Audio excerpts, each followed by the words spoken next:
Salut à tous, dans cette vidéo je vous présente le couteau SCH F39 de la marque Schrade. Vous avez été nombreux à vouloir voir une revue de ce couteau, ou plutôt je pense qu'on peut l'appeler kit. Donc comme d'habitude je vous présenterai les différentes caractéristiques du produit, j'effectuerai ensuite une série de tests et finalement je vous donnerai mon opinion sur ce produit. Tout d'abord, le SCH F39 est composé bien évidemment d'un couteau que nous verrons plus en détail par la suite.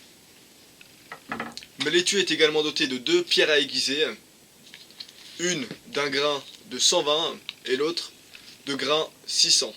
Le produit vient également avec une pierre à feu d'un diamètre correct.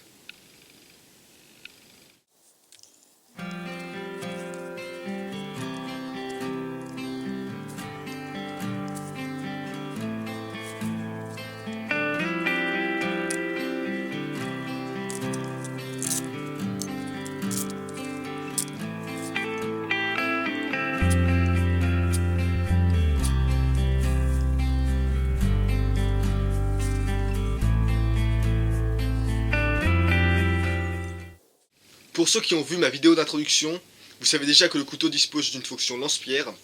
Je vais brièvement vous montrer comment ça marche. Donc tout d'abord, lorsque vous achetez le couteau, l'élastique pour le lance-pierre est caché à l'intérieur d'un compartiment.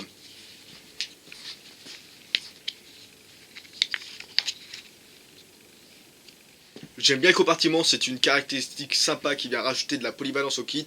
Je dois néanmoins vous dire que c'est dur de remettre l'élastique de la fronde à l'intérieur du compartiment lorsque vous l'avez enlevé pour la première fois. Du coup j'ai décidé de laisser attacher l'élastique au couteau, ça gêne pas beaucoup.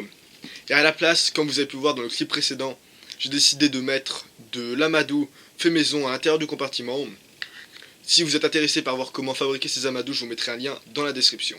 Donc pour utiliser le couteau en tant que lance-pierre, vous allez d'abord devoir venir déplier le support métallique, puis ensuite venir le sécuriser à l'aide des deux boulons.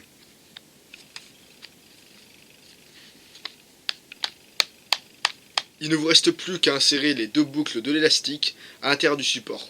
Donc je dois vous prévenir que j'ai fait une petite modification.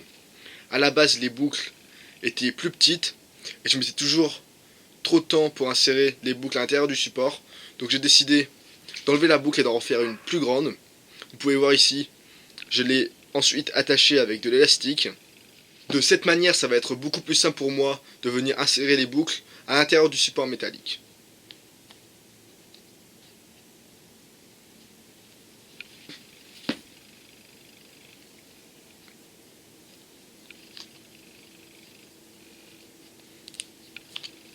Et voilà.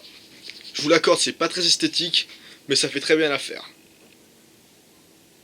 Et du coup, lorsque j'ai fini avec la fronde, je mets l'élastique de cette manière. Comme ça, j'ai pas à galérer à le remettre dans le compartiment. Et en plus, ça sécurise le couteau à l'intérieur de l'étui. Donc je propose maintenant de faire quelques tests pour voir l'efficacité de la fronde. Puis ensuite, on passera au couteau. Avant d'oublier, il y a un chargeur pour les billes métalliques à l'arrière de l'étui qui vient avec 6 munitions. Pour les tests, je vais également utiliser des petites pierres parce que je dois vous avouer que j'ai déjà perdu 2 de ces munitions en l'espace de 3 minutes.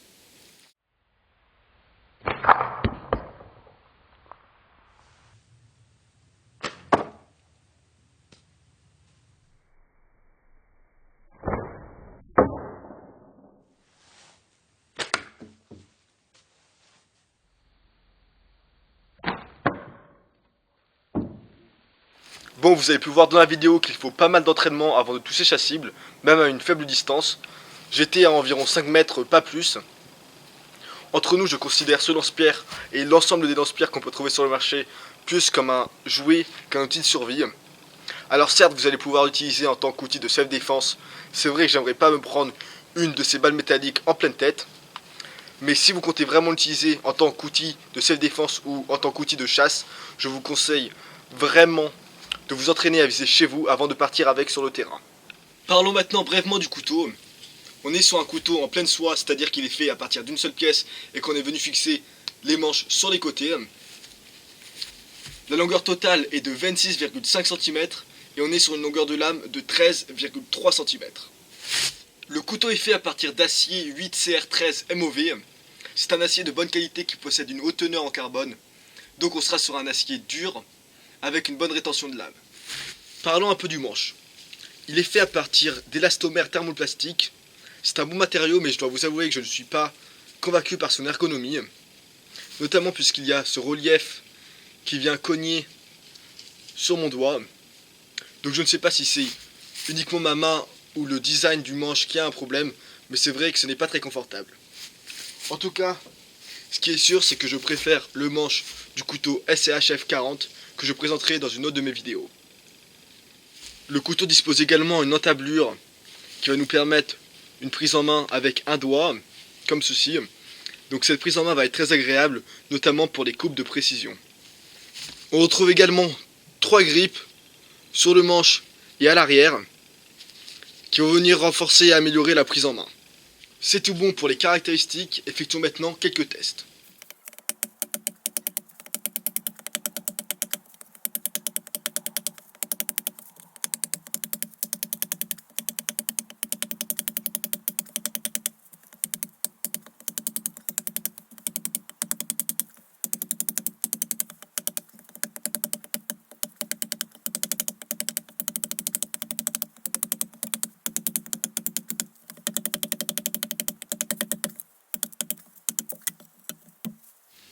En ce qui concerne les coupes à la volée, on ne sera pas sur une lame massive, donc ça sera dur de couper des grosses sections.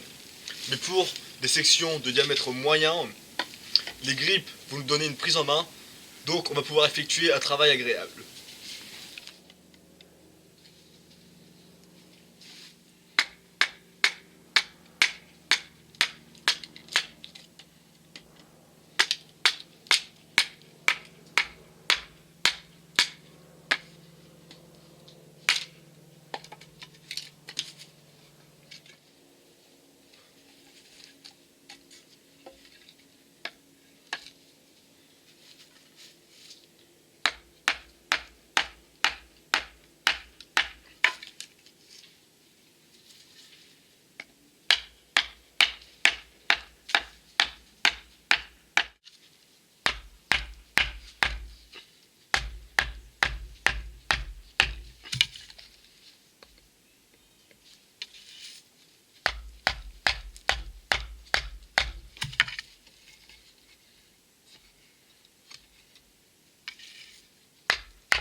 En ce qui concerne les tâches de précision, l'entablure va nous donner beaucoup de stabilité pour réaliser un travail agréable.